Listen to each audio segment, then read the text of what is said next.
Hey guys, Sid here from Academic Success, and I'm here to talk to you about what's the difference? How words and phrases you already know are used a little bit differently in college. So first up is hour. When you hear a class is 3 credit hours, that doesn't mean that each time you have the class, you sit there for 3 hours.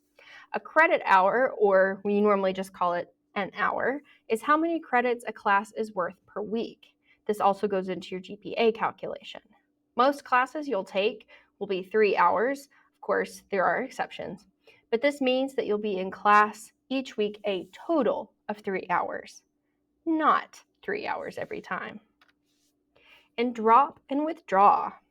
So dropping a class is what you do before the drop date, meaning it won't go on your record that you decided not to take it or that you didn't pay in time. Withdrawing from a class means that you will be penalized for it.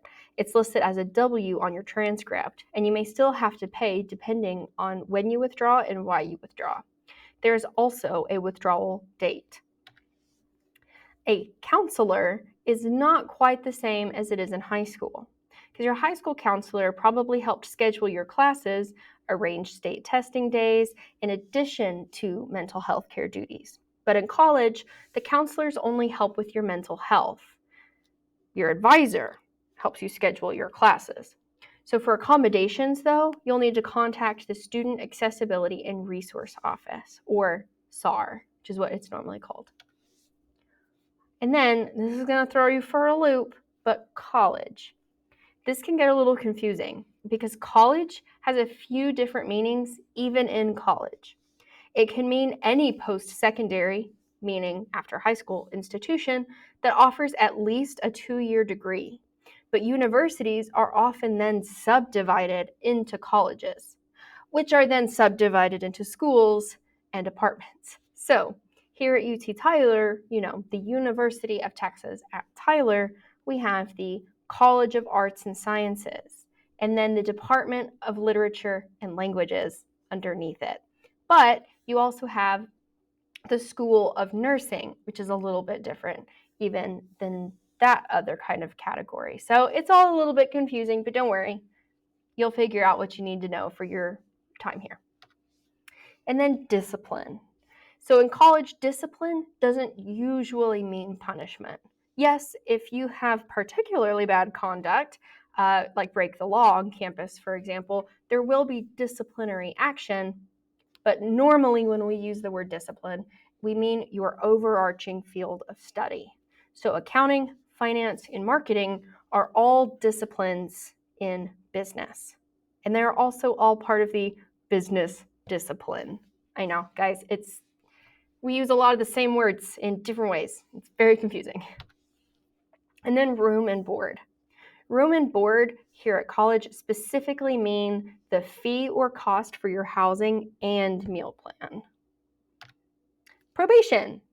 So this is a little spooky, but it's actually not spooky. Because being on academic probation is not a punishment and it's not a judicial thing here on campus. So don't let that scare you, and it happens to a bunch of students. You are put on academic probation when your GPA dips below 2.0. This means that there are extra guidelines and scheduling structures for you to follow so that you can get your GPA back up to good standing or above 2.0. If you are on academic probation more than 2 semesters in a row, you are then placed on academic suspension, which does have consequences. So you may need to sit out a semester or longer if you're on suspension or have been on suspension before. However, when you're on academic probation, it doesn't mean that you didn't do good enough. It means that, hey, you need a little extra support, and that's how the university recognizes it, is by putting an academic probation hold on your account. So, a chair, and I don't mean what I'm sitting in. So each college at UT Tyler has a dean, but each college or school has different departments. So the head of a department is called a chair. For example, the dean of the College of Arts and Sciences is Dr. Neil Gray, but the chair of the Department of Literature and Languages in the College of Arts and Sciences is Dr. Wei Wu. Retention. So when you hear retention in college, this is usually in regard to student retention. or whether a student is retained or continuously enrolled at the university semester to semester and then year to year. However, we certainly hope you'll retain everything that you learn. Then administration. So university administration refers to the roles such as the president, the provost and associate provosts, vice presidents, assistant vice presidents, etc. University administrators are not akin to high school admin or school district admin. When you have an issue, you do not go to your university admin first. You contact your faculty advisor, department chair, or dean before you get escalated up from there. And then cashier. The cashier's office is the office that processes your tuition payments, payment plans, fees, things like that, but they don't sit at a cash register in the one stop. It's all done online these days, but we still keep the name. And then Greek. When you hear about Greek life in college, it's not about the country or even ancient mythology, though some of us I know are really into it, myself included. Greek life refers to the community of fraternities and sororities on campus, and they're called Greek since their names comprise Greek letters. Resident. When you hear resident, this usually means where you permanently live, not where you currently live. For example, a non-resident of Texas pays out-of-state tuition. Audit.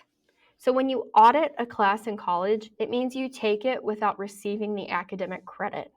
You won't be auditing courses in your first few years of college, but you might see a third or fourth year student auditing a class you're in when you first begin, or when you're farther along in your academic career, you might be auditing too. So it has nothing to do with money or the IRS, I promise, don't worry. But that's all I have for you this afternoon. So, you got some new wrinkles in your brain, got some new vocab words.